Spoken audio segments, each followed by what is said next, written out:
Oke, balik lagi di Parley Channel. Terima kasih yang sudah klik dan nonton video ini. Sebelum lanjut ke prediksi, silakan teman-teman klik dulu tombol subscribe-nya dan nyalakan loncengnya agar tidak ketinggalan prediksi-prediksi terbaru dari saya. Baik, saya ucapkan terima kasih yang sudah subscribe. Semoga sehat selalu dan lancar rezekinya. Oke, lanjut lagi kita ke prediksi hari ini. Yang pertama saya ambil big match kita malam ini, yaitu English Premier League mempertemukan antara Tottenham Hotspur yang akan menjamu Chelsea. Tottenham berada di peringkat 7, sementara Chelsea berada di peringkat 8. Head to headnya 2 kali imbang dan 3 kali dimenangkan oleh Chelsea. Jadi Chelsea masih mendominasi di 5 pertemuan terakhir kedua tim ini, teman-teman. Di 5 laga terakhirnya Tottenham 2 kali kalah, 2 kali menang dan 1 kali imbang. Terakhir kalah saat bertandang ke markas Brighton 1-0. Sementara di kubu Chelsea sendiri cukup baik, hanya 1 kali kalah, 3 kali kemenangan maksudnya, dan 1 kali imbang. Terakhir menang saat menjamu Burnley 2-0. Untuk pemain sendiri dari kubu Tottenham ada sekitar 4 orang, kemungkinan Harry Kane masih belum bisa main, dan 2 orang dari Chelsea, Kante dan Carly yang diprediksi tidak akan bermain. Jadi untuk perpuluhan plus seperempat saya ambil tuan rumah Tottenham plus seperempat atau under 2,5. Saya lebih pilih ke Tottenham plus seperempat, teman-teman. Oke, lanjut kita ke Spanish Copa del Rey.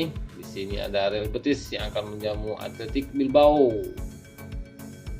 Untuk peringkat sendiri, Real Betis berada di peringkat 7, sementara Athletic Bilbao berada di peringkat 11 di klasmen sama-sama di La Liga ini, teman-teman. Untuk head to headnya 1 kali dimenangkan oleh Real Betis, 1 kali imbang dan 3 kali dimenangkan oleh Athletic Bilbao. Di 5 laga terakhirnya Real Betis cukup baik, tidak pernah kalah, hanya 2 kali imbang dan 3 kali kemenangan. Terakhir menang saat menjamu Osasuna 1-0. Sementara di kubu Athletic Bilbao sendiri cukup baik juga, hanya 1 kali kalah, 3 kali kemenangan dan 1 kali imbang. Di pertandingan terakhirnya kalah melawan Barcelona 2-1. Untuk pemain sendiri ada 6 orang dari Real Betis dan 2 orang dari Athletic Bilbao yang diprediksi tidak akan bermain. Jadi untuk perpuluhan leg-legan di sini saya ambil Athletic Bilbao leg-legan atau over 2/4. Saya lebih pilih ke over undernya, teman-teman, 2/4. Lanjut kita ke Portugal Premier League. Di sini ada Valence yang akan menjamu Santa Clara. Valence berada di peringkat 18 dan Santa Clara berada di peringkat 7. Untuk head to headnya 2 kali dimenangkan oleh Valence, 1 kali imbang dan 2 kali dimenangkan oleh Santa Clara. Jadi ini masih 50-50 untuk kedua tim. Di 5 laga terakhirnya Valence agak galau ini, bahkan cukup galau karena 1 kali kemenangan, 1 kali imbang dan 3 kali kekalahan, di mana kekalahan terakhirnya saat bertandang ke markas Tondela 2-0. Sementara di kubu Santa Clara sendiri cukup galau juga, 2 kali kekalahan dan 3 kali kemenangan. Terakhir menang saat menjamu Belenenses 2-0. Untuk pemain sendiri ada 4 orang dari Valence dan 3 orang dari Santa Clara yang diprediksi tidak akan bermain. Jadi untuk perpuluhan di sini leg-legan saya ambil Santa Clara leg-legan atau over 2/4. Saya lebih pilih ke overnya lagi, teman-teman, 2/4. Lanjut masih di Liga Portugal. Di sini ada Belenenses yang akan menjamu FC Porto. Belenenses berada di peringkat 12, sementara Porto berada di peringkat 2. Untuk head to headnya 1 kali imbang saja dan 4 kali dimenangkan oleh Porto. Ini Porto masih sangat diunggulkan dari segi head to headnya. Sementara di 5 laga terakhirnya Belenenses agak galau ini, bahkan cukup dalam juga kegalauannya ini karena 1 kali kemenangan saja, 1 kali imbang dan 3 kali kekalahan. Terakhir kalah saat bertandang ke markas Santa Clara 2-0. Sementara di kubu FC Porto cukup baik, hanya 1 kali kalah, 1 kali imbang dan 3 kali kemenangan beruntun, di mana terakhir menang saat menjamu Rio Ave 2-0. Untuk pemain sendiri ada 3 orang dari Belenenses dan 3 orang juga dari FC Porto. Baik, untuk ukuran -1/4 saya ambil FC Porto -1/4 atau under 2,5. Kemungkinan golnya ini selisih 2 aja, 0-2. Lanjut kita ke Portugal. Ini masih di Liga Portugal ini, di mana ada Sporting Braga yang akan menjamu Portimonense. Sporting Braga berada di peringkat 4, sementara Portimonense berada di peringkat 13. Untuk head to headnya 4 kali dimenangkan oleh Sporting Braga dan 1 kali imbang saja. Portimonense tidak pernah menang saat bertemu Sporting Braga, teman-teman, bahkan di 10 pertemuan terakhirnya ini. Sementara di kubu Sporting Braga, di 5 laga terakhirnya cukup baik, hanya 1 kali kalah dan 4 kali kemenangan, di mana kemenangan terakhirnya didapat saat bertandang ke markas Moreirense 0-4, menang besar dia. Sementara di kubu Portimonense sendiri cukup galau, hanya 1 kali imbang, 2 kali kalah dan 2 kali kemenangan. Di pertandingan terakhirnya kalah saat menjamu Boavista 1-2. Untuk pemain sendiri ada 3 orang dari kedua tim yang diprediksi tidak akan bermain.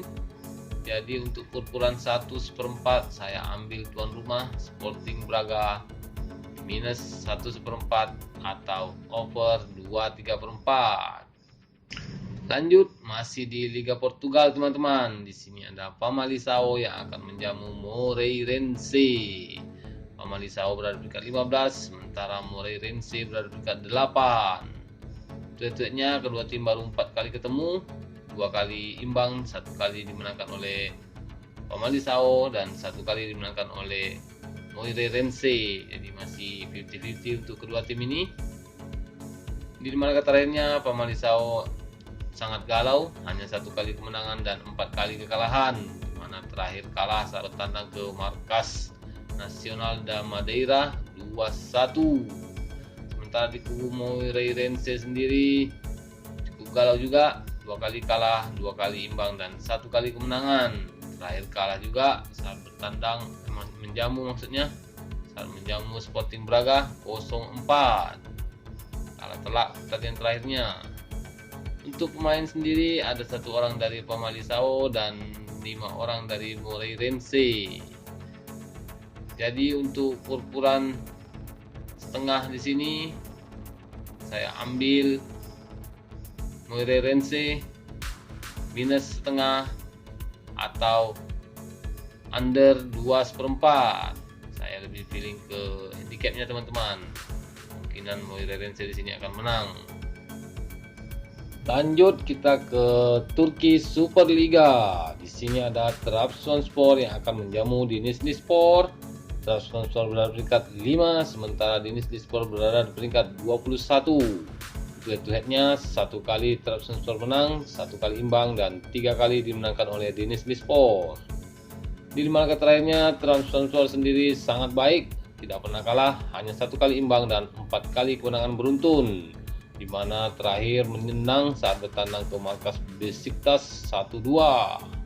Sementara di kubu Denizlispor sendiri cukup galau, hanya 1 kali kemenangan, 3 kali kekalahan dan 1 kali imbang,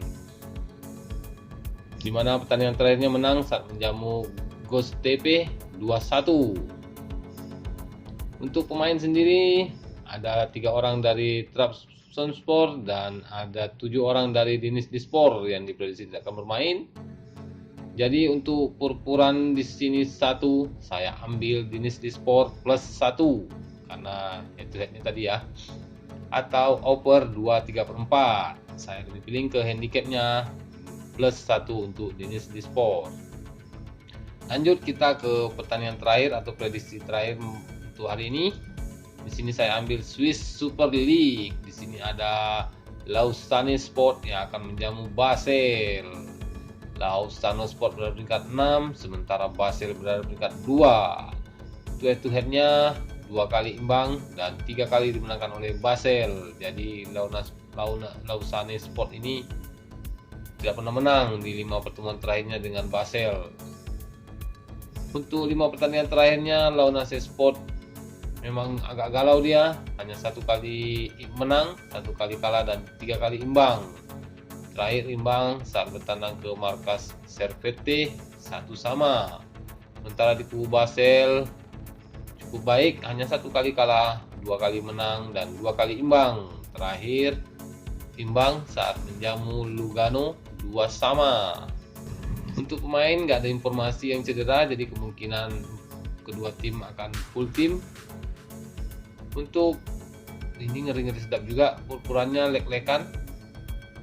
Jadi saya ambil Basel 0-0 atau over 2,5. Saya lebih beli ke over undernya teman-teman, karena handicapnya nggak mencurigakan ini. Baik, itu aja prediksi kali ini teman-teman. Sudah 8 tim. Semoga jadi referensi bagi teman-teman semua. Dan tetap utamakan prediksi atau feeling teman-teman sendiri. Baik, terima kasih sudah menonton video ini. Terus dukung channel ini dengan cara like dan share-nya, dan pastinya subscribe-nya bagi yang belum. Bagi yang sudah, terima kasih. Semoga sehat selalu dan lancar rezekinya. Akhir kata, salam JP. Sampai jumpa di next video. Bye.